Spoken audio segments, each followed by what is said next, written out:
Chapter 1. Did you ever feel like you were getting it all wrong?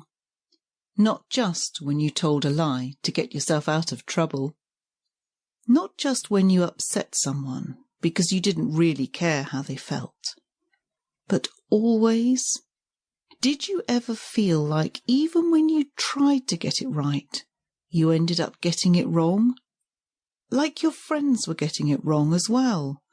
And your parents too. Like all the crazy people on the news were getting it so badly, so unbelievably wrong? Yeah? Me too. Well, guess what? You're right. There is a better way. And this is the story of how I found it. Chapter 2. I suppose I'd better set the scene. Housing estate, April, raining. Do you need to know any more?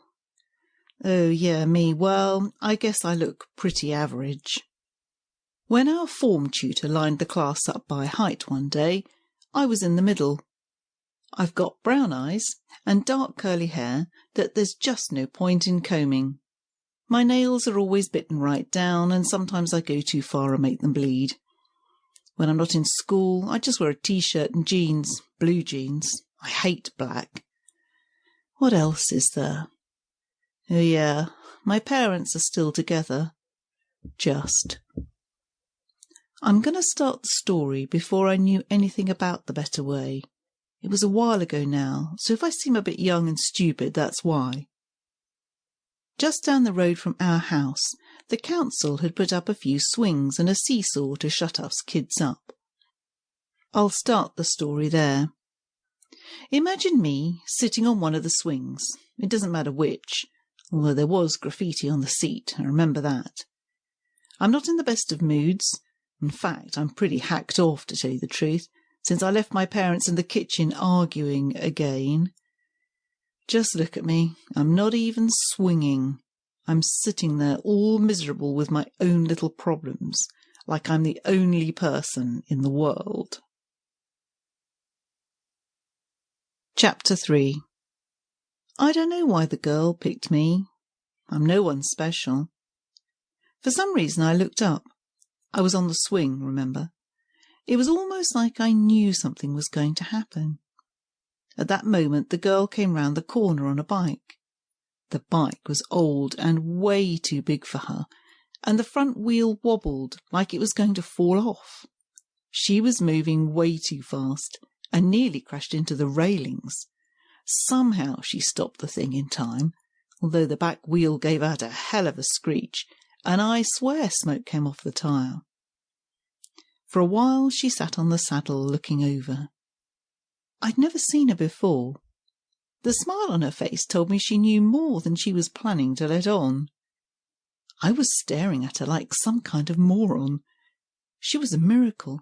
She looked amazing. A minute later, she stuck out her tongue, and I went red. "Where are you going?" she asked. I said, "Nowhere." She laughed. "That figures."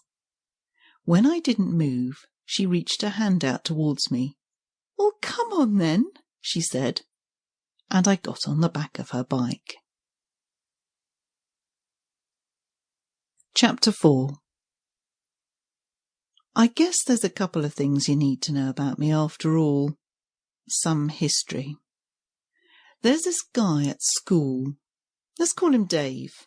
A nice, regular sort of name. Once upon a time, Mum and Dad were friends with Dave's parents.